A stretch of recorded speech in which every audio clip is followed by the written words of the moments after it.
It's very important that Israel is taking full responsibility for this incident. It's also important that it appears to be taking steps to hold those responsible accountable. As Israel pursues any military operations against Hamas, it has to prioritize the protection of civilians. It has to make that job number one. President Biden told Israeli Prime Minister that the deaths of 7 World Central Kitchen aid workers and the blockades against humanitarian help for civilians in Gaza is unacceptable.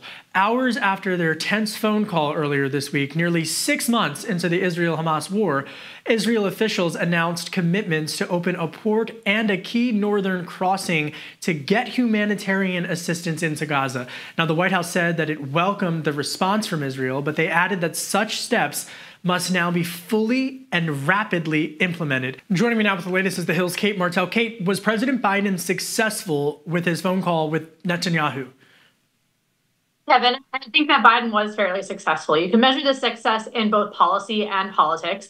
And first, Biden was urging Netanyahu to come to some type of agreement for a temporary ceasefire. That remains to be seen. So I think that would be the biggest policy win if we see that in the upcoming weeks, if there is some type of ceasefire.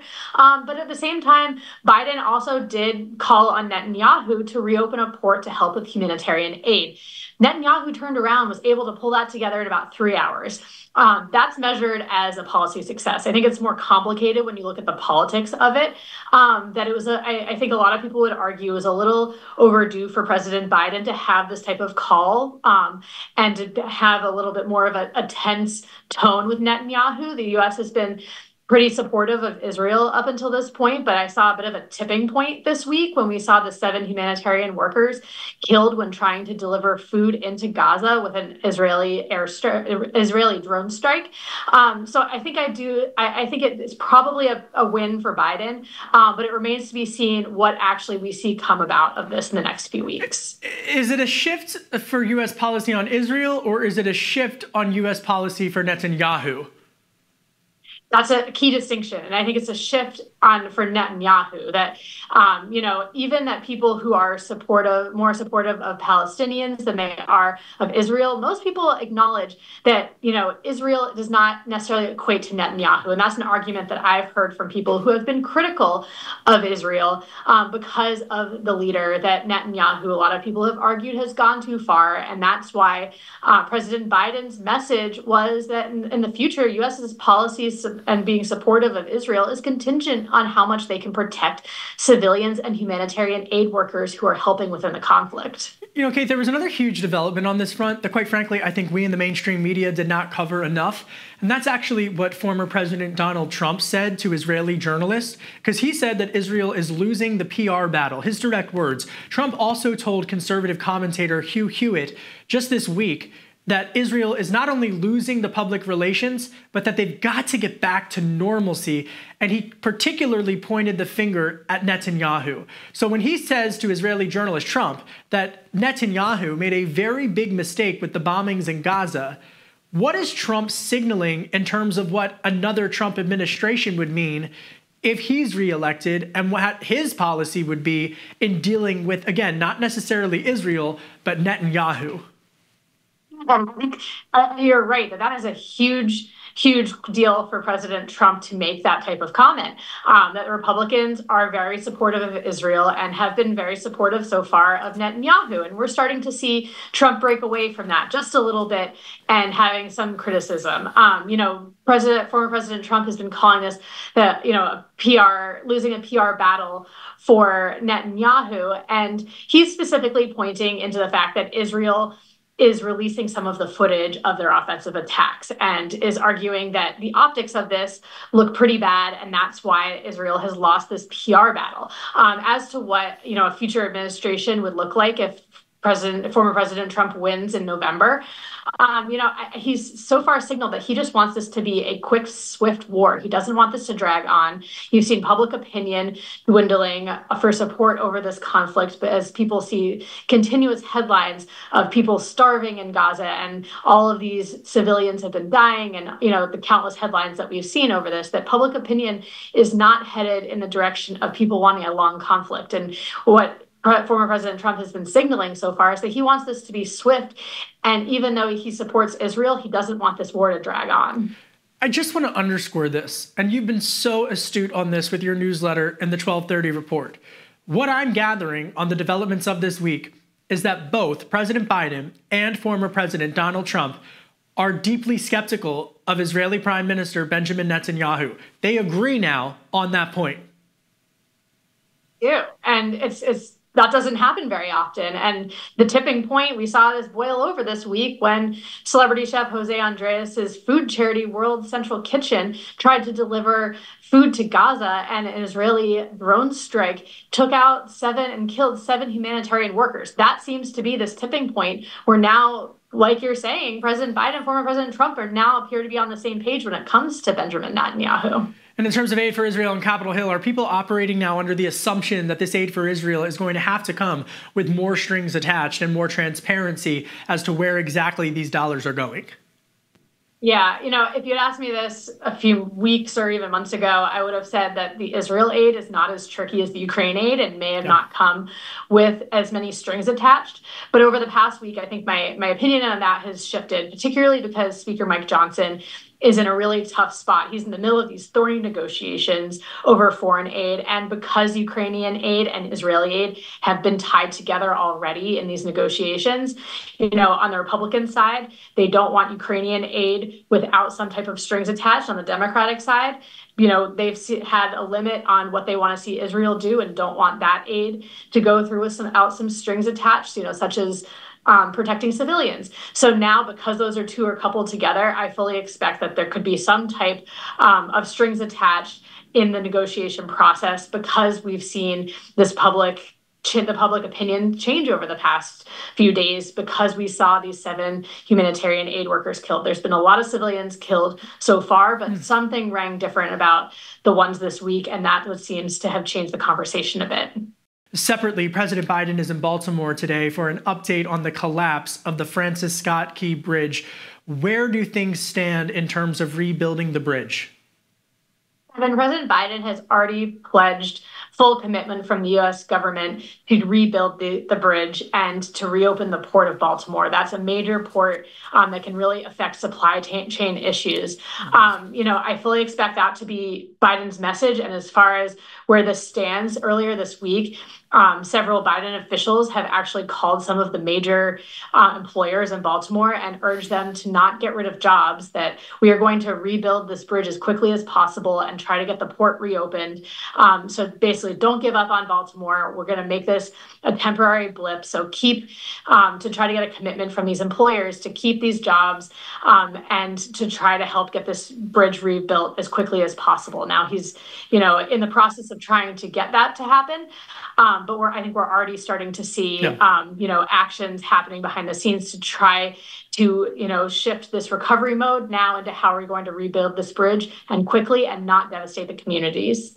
Well, the market reaction has been just as resilient, and we haven't seen much of an impact on the markets from the collapse of that bridge, both in the auto sector as well as in the commodities, metals sectors as well. Of course, the port is the highest trafficked auto port in the United States, 17th highest trafficked overall with regards to that port. But separately from that, Baltimore and folks living in Baltimore has also shown incredible resilience. I was in Baltimore over the Easter holiday, and just to see that city come together has been really moving and profound, not unexpected. On another note, No Labels announcing that they are not going to put forth a candidate this election cycle. What happened? No Labels wasn't able to find a candidate, a high-profile enough candidate, that they said they were only going to do this if they could find a viable candidate who could potentially win in the White House. And all the high-profile names that we've been discussing over the past few months, Kevin, have said no. Nikki Haley, Larry Hogan, Chris Christie, those are all names that were mentioned. And they didn't want to be part of the fray. Nikki Haley, for example, said, I don't want to run on a Unity No Labels ticket. I want to run as a Republican. And I think that really encapsulates why No Labels had such a hard time in finding a high-profile candidate to be on this ticket. So they have decided that they're not going to spend all of the money to get on all of the ballots and to have a play at the White House, because they thought that they couldn't find enough of a challenge to President Biden or former President Trump. Okay, but that said, here in Washington, my oh my, people have a short memory. Do you think that President Biden's going to view the No Labels leaders as his new best friend to try to get some of that data trove of voter data? Likewise for Trump. Wouldn't be a bad idea, would it? They have a lot of information. They do. They have a lot of info and a lot of potential donor lists. President Biden taking aim at Trump over his planned fundraiser in Palm Beach. What's going on down in Palm Beach? Mar-a-Lago. Always Mar-a-Lago. Always Mar-a-Lago. I don't know one resort name better than I know Mar-a-Lago now. And Trump is now holding on Saturday a pretty big fundraiser. He's trying to bring in $33 million, which is notably $5 million more than President Biden brought in. Who's counting? In his celebrity fundraiser last week. Yep. Republicans have not raised enough money on the campaign trail compared to Democrats. The latest numbers that I've seen is that Democrats in the Biden campaign have about $155 million cash on hand, while Trump's campaign has about $42 million. And I think this is their way to try to combat that, to say that, you may have raised $26 million, we're going to up that. We're going to raise $33 million. And he's trying to have a star-studded event and, trying to raise as much money as possible to try to shrink that gap between the two campaigns. All right, Melania Trump, the former First Lady Melania Trump, she's set to return to the campaign trail for an event with Log Cabin Republicans. That's the pro-gay group within the Republican Party. It's her first major political event, and it's going to be also in Mar-a-Lago on April 20th. So Melania is backing the gays. What do you make of this?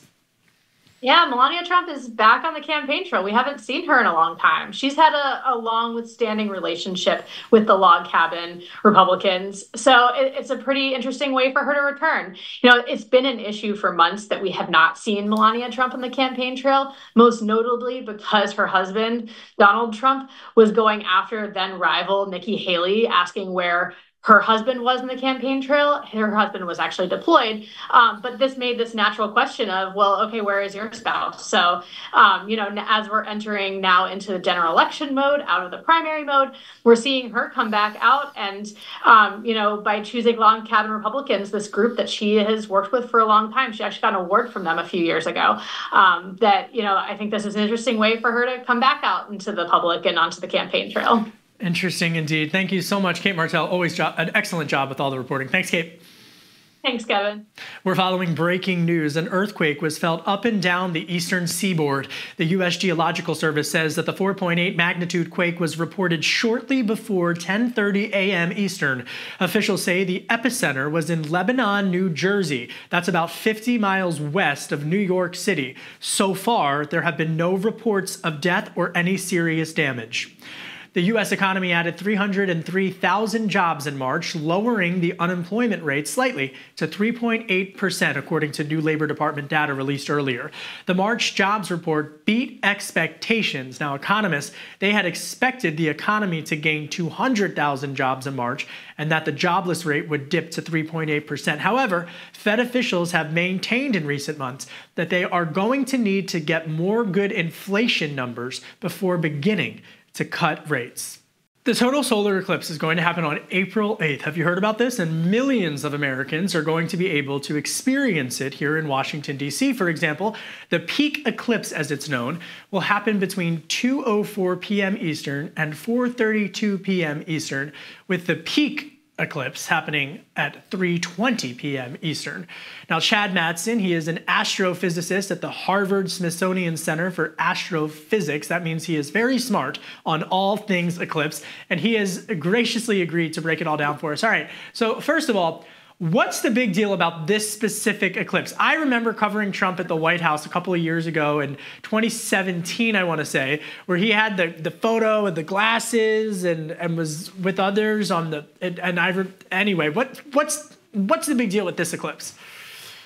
Yeah, so this is just like 2017. This is going to be streaking right across the United States. In fact, it's going to be kind of the last kind of transcontinental eclipse that we'll have in this century. So yeah, and on top of that, the eclipse is really cool. I mean, it's a really fun thing to watch if you ever get the opportunity to do so. For a scientist like me, it's important because by blocking out most light of the sun, you can actually see a lot of the outer structure of the sun that you otherwise would never see.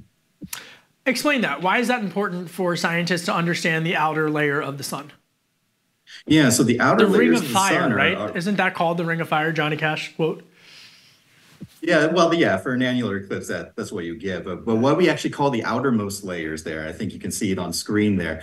So is that kind of white wispy stuff, that is actually the corona of the sun. And the corona of the sun is actually far higher in temperature than the surface of the sun. Surface of the sun is about 6,000 degrees. The corona can be like 1,000,000 degrees.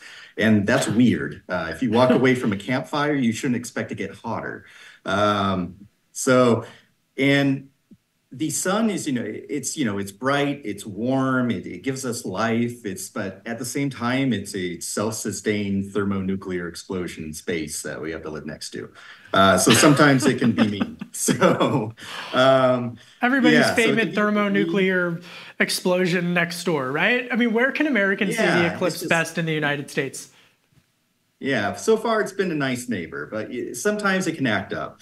And a lot of that activity happens in the outer layers of the sun. Those are the areas of the sun that are dominated by the magnetic field of the sun. So on top of being a giant massive star, it's also just a big magnet. And the magnetic field's really good at building up energy and then releasing it very suddenly. So that's why you get some less than some less than ideal results coming from the sun, and when it comes to actually living on Earth. All right, so when this eclipse happens, and people obviously they have to take the proper precautions. Don't just stare into the eclipse. Make sure you have the right sunglasses on. And first of all, how important are those safety precautions? And also, where exactly in the U.S. can Americans see the eclipse best? Yeah, so definitely you want a pair of eclipse glasses. These have what we call a broad solar filter on them. They will block out, a vast majority of the light reaching your eyes, so you can just see the disk of the sun. So you definitely want to look at the sun with your eclipse glasses anytime that is not the totality of the eclipse. The totality of the eclipse is when the moon has completely covered up the disk of the sun. So at that point, you can take off your glasses and actually be able to view it just fine. But even the tiniest sliver of the sun that is exposed is enough to blind you. So you need to be very careful and make sure you have those glasses. But otherwise, for the 4 minutes or so on the ground, you can definitely enjoy the totality. It's a beautiful spectacle. When it comes to where you can see it, so you can only see the actual totality along a very kind of narrow strip, about a 300-mile wide strip that is kind of traveling going from the southwest to the northeast. It's going to first enter the country at around in Texas, and then it's going to actually go through Arkansas. It's going to go through Indiana, then it's going to hook over to Niagara Falls, and then northern New England. So if you are in one of those areas, you'll get an opportunity to see quite a show. So what's been the psychological impact historically on the impacts of an eclipse? Now, I know that might be, for those watching, might be a weird question, but it's actually, there's been some science around just the mood of individuals feeling more connected together, feeling that there's this sense that they're broadcasting out more unity in their communities, because it really almost shows our place, for lack of a better word, in the solar system when something like this happens, no? Yeah, it's a very shocking thing to witness. I mean, the sun that you rely on every day has just been completely blotted out of the sky. It's a very unusual experience if you watched it from the ground. It feels like sunset is coming, but the shadows are off. The colors are off. Your brain knows something weird is kind of happening.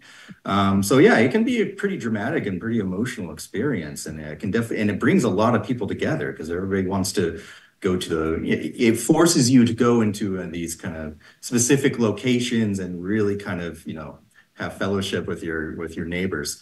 So it's definitely a good, communal experience, and it's a very profound experience if you've ever seen it. See, I'm a student of history, and I'm a huge American history nerd, but I always loved this eclipse story when you had General George Washington at the time during the Revolutionary War.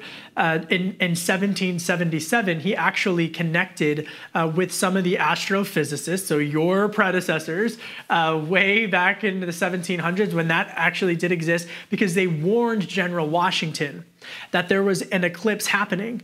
And they wanted the soldiers to be prepared because they didn't want to have the psychological impact in the battlefield that would negatively hurt them. And General Washington was able to communicate to the troops that this event was taking place and it was nothing to be worried about. And there are some scholars who believe that that actually gave General George Washington the edge in this specific battle and crucial to the Revolutionary War. So I think a lot of times we forget that eclipses have been happening long before our science even has caught up to where you are. Historically, what other things jump out at you about previous humanity eclipses? Eclipses. Yeah, so yeah, so in the modern day, we see this as, a time of celebration, to watch a really amazing spectacle. But back in history, if you were to see this event without, knowing what was about to happen, you would think kind of the world was ending. It's this very sinister kind of event. I mean, the sun gets completely blotted out of the sky. It's replaced by this completely black void. And there's these kind of wispy tendrils kind of coming off of it. You could definitely see how it could be perceived as, some omen of portentous events to come.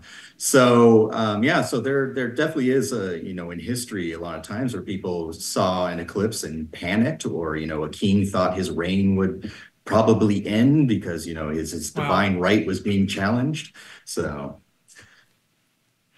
Well, and if you go back and study the documents from General George Washington over at Mount Vernon or the Smithsonian and Harvard, they always note that he actually told his soldiers that it was a good omen, and that it was a good omen, and that he was able to get ahead of some of the other negativity surrounding it. So, hey, I'm going to take a word from General George Washington. I think this eclipse coming up is a good omen. My thanks to Chad Madsen over there at Harvard Smithsonian. Thank you so much for breaking all of that down. Thank you.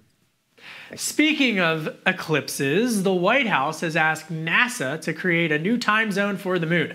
The White House told NASA earlier this week that they want NASA to establish a unified standard time for the moon and, quote, celestial bodies other than Earth, end quote, to create a standard for timekeeping on places like the moon and other planets. Now, Coordinated Lunar Time, or LTC, is intended to aid future space missions that require precise navigation and science. So NASA has a deadline for this. They've got to develop the time zone on the moon by the end of 2026.